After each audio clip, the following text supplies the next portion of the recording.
welcome to Top 5 Wednesday. Haven't done one of these in a while, but I really liked this week's topic, so I thought I'd jump back in. Top 5 Wednesday is a Goodreads group that was created by Ginger Reads Laney, and it's now run by Sam from Thoughts on Tomes, so there will be a link to said group in the description. This week's topic is the 5 books that you associate with your Hogwarts house. And if you can't guess from the thumbnail, I'm a Ravenclaw, so that's the house I'm going to be doing a top 5 of, and I've tried to choose books that I think match some of the attributes in the Ravenclaw dom. So we've got the 5 books, so let's get started. The first one I want to go with is a book that I personally learnt a lot from, and as you know, Ravenclaws value learning, etc. So I wanted to go with a book that really taught me a lot, and that is the Percy Jackson series by Rick Riordan. I didn't know a lot about Greek myths before I read this series, and I obviously read this series, I'm talking like 11 years ago for the first time, something like that, and it just opened my eyes to so many stories and the Greek myths, and because of this series I went and researched them on my own. I have books now about Greek mythology because this series just opened my eyes and taught me so much just about everything. It was so amazing. It taught me so much about Greek mythology, and it's not only just this one, obviously there's all the books in the Percy Jackson series. All the Heroes of Olympus books taught me something more about the Roman interpretation as well, and then the Trials of Apollo is just like building on that. Everything Rick Riordan writes really opens my eyes to the mythology because it's not something we talk about a lot. You don't talk about it a lot in schools and stuff because it's mythology, not history. So it just really taught me a lot, and that's why I included it.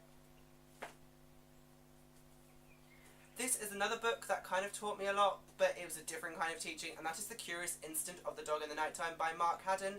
If you don't know what this is about, it's about a young boy with Asperger's syndrome or autism. It's not really defined because the whole book is told from his perspective, and basically he tries to solve a mystery. This book opened my eyes and really increased my understanding of how a person dealing with something on that spectrum sees the world, and it is so unique because it is told from his perspective, and you see how he thinks things and how he interprets things, and it's just so incredibly done. I learned so much from Christopher, the main character, and it was just incredible, and the play is just as amazing. I just wanted to mention it because it really opened my eyes. It really hit home how different life can be with something like this, and just blew my mind. Now we're going to move away from the books that I learnt things from and move on to some books that I think are a bit more challenging, that fulfill the kind of more wisdom and the originality kind of aspects of the Ravenclaw traits. So the first one I want to mention is one that I think is rather a challenging read because of the themes it deals with. And I think it's very clever. It's a very clever book, and that is Elantris by Brandon Sanderson. This follows a group of people. There's 3 main characters. One of them is a religious fanatic, the other is a princess, and the other one is a prince who gets thrown out of his kingdom because he becomes an Elantrian, and that's very bad, basically, because Elantris is falling apart. But the reason I picked this is because of the themes it deals with. I think it is one of the best books I've ever read that deals with political and religious themes. It is done so cleverly and with so much respect and so much like wisdom, like throwing that word in there for the Ravenclaw. It's just so detailed and so meticulous in how it weaves the plots together. I just think it was such a clever book and I adored it. It is also one of the first Brandon Sanderson books I read, and it really opened my eyes, so yes, I adored this book. I think it's a very Ravenclaw read. Yeah, and also Summer of Sanderson has started, so I have to mention Sanderson. The next one I want to mention is one that really challenges you. I think it leaves a lot of questions, and that is We Are the Ants by Sean David Hutchinson.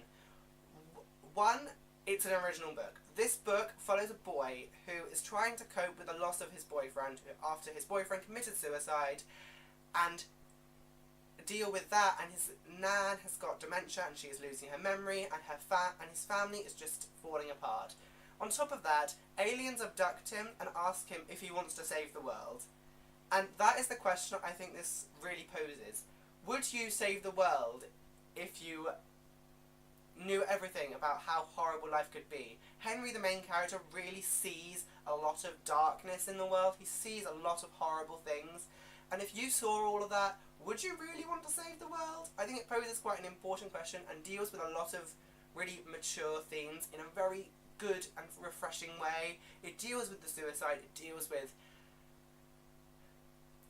with kind of dementia and Alzheimer's. It just deals with all of that in a very mature and incredibly respectful way. I like the word respectful when it comes to this, because I think themes like that are very hard to do well, and I think Sean David Hutchinson did an excellent job and left me thinking about this book. It's made me think, it's made me like wonder, I mean, is there so much, is there such a thing as too much bad? Is there so much bad in this world? But I like to think there isn't, but it does pose that question, and I think it does make you think about how you view the world, and just generally was an incredible book. And the last one I'm going to mention is kind of a little joke, because if you're studious, you obviously love reading and love reading really big books. So the Song of Ice and Fire series is really, really big books. I'm so funny, aren't I? But yeah, these all books are absolutely enormous. I would have included Way of Kings, but I'm still reading that. So big books, because Ravenclaw should read big books, because I just think they should. I think it's something that Ravenclaw should do. We should all read big books, because we're the studious ones. And reading is not easy, if you know all this says. And obviously this is actually one of the shortest. It's about 800 pages, but I think it's A Storm of Swords is like 1,100 pages. So, I thought I'd mention the big books. Song of Ice and Fire is a great series. It follows a massive amount of people trying to vie for the Iron Throne, whilst the others are coming from the north. So, yeah. Don't watch the TV show. Read the books. Ravenclaws. Yeah! So, that is my Top 5 Wednesday. I hope you enjoyed this video. I will have another one up soon. Goodbye.